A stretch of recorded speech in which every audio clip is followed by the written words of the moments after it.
ito po ang kauna-unahang pagkakataon na silang tatlo ay magkakasabay-sabay na magtanghal para sa inyo ngayong gabi. Teka, umpisahan muna natin kung paano kayo naging mga singers, no? Or yung unang panon. Alam ko, Regine, that you come from very humble beginnings sa probinsya ng Bulacan. Yeah. How humble? Very humble. Walang pambiling shampoo. Walang pambiling shampoo? Aha. Pagkain may pambili? My family was really very poor. Although my father naman was, masipag naman yung tatay ko, pero hindi pa rin enough. Hindi talaga makaangat. Ilan kayo? 5 kayong magkakapatid? We were 5 okay. na magkakapatid. And I was the eldest. Oo. Nung maliit ka na, nare-recognize mo na ba yun na mahirap kayo?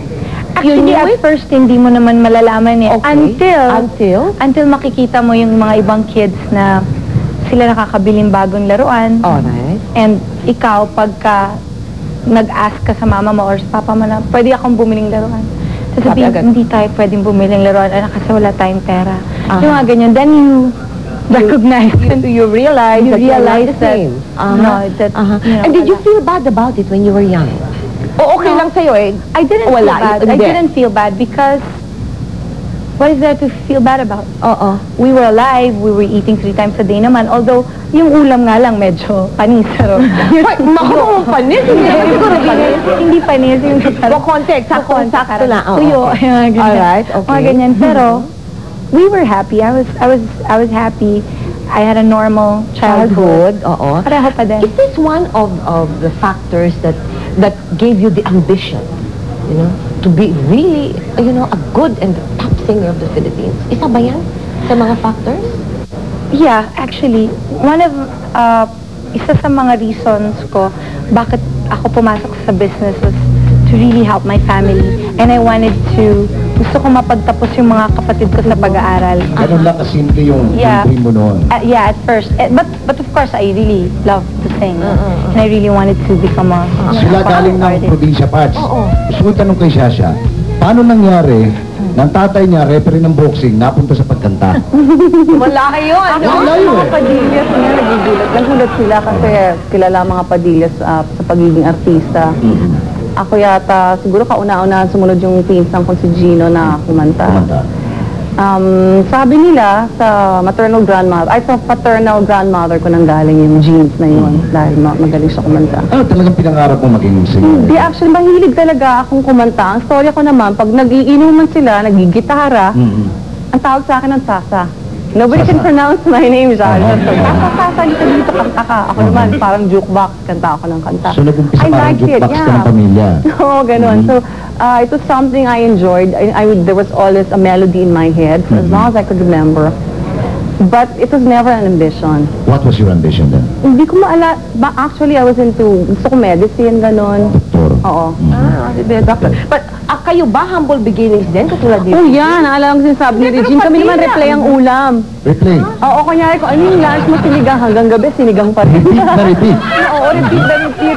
Wala namang ibang ulam. Tapos may mga times man makakain ng pusa yung ulam. Sorry na lang, walang ulam. Tumahan din kami sa ganun, oo.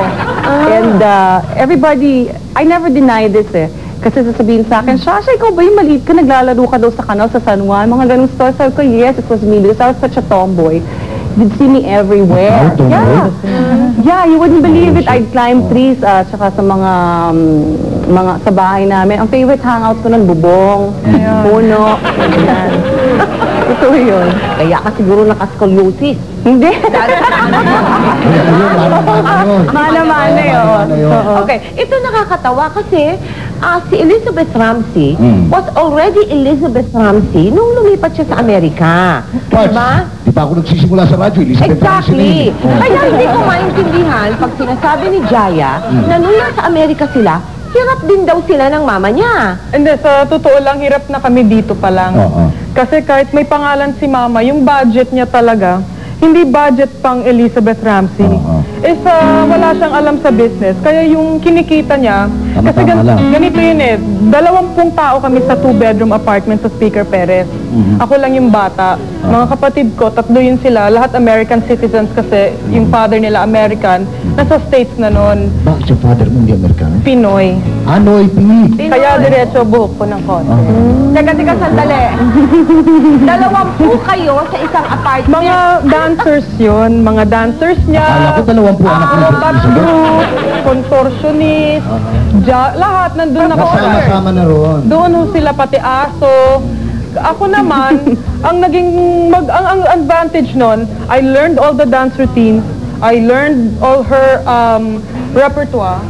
So by the time na 6-7 years old ako, kumakanta ako eh. 6-7 kumakanta ka na. Sa kwarto. Sa kwarto. Hindi, nakuha mo lang yun naturally, hindi tinuro ng Naturally po. Hindi niya tinuro sa'yo. Ayaw niya eh. Ayaw niya? Nung umpisa. Ayaw ka Why? niya turuan sa umpisa. Kasi ang inisip niya, baka masyadong maaga. Tsaka yung mukha ko hindi pang stage. Talagang pang bata eh, payat. You know, I wasn't really what you could say beautiful as a little kid. So, when I was 6 and 7, she caught me singing in my bedroom. Hindi niya pinansin. Hanggang sa naging 10 years old ako, sabi niya, dahil mag-dancer ka sa show. Sayaw. Mag-dancer sa show. Dancer. Hindi singer, dancer. Dancer muna. Inunti-unti niya yung pagsabak sa akin. Okay. So, nakarating na yun sa pagkanta. Nag-umpisa dancer bago naging kanta, ang mga awit. Teka, Jaya, anong kanta yung nahuli ng mama mong kinakanta mo when you were 7 years If you would remember. Probably an Angela Bofill song. Like? Oh God. Can't you see? Yun nga, nagaya-gaya ko pa yung boses niya. Darling, can't you see what losing you has done to me? Yun po kanya nahuli.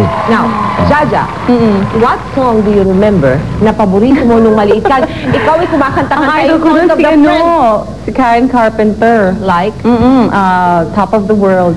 What's that? I'm on the top of the world. Pabagat na ako na Down nito. creation and Regine. Nung ikaw nilulong ikaw talaga. Ang babatoy na. Bakit ikaw? Anong naaalala mo? Imelda Papin. Like? Kung liligaya ka. At your age?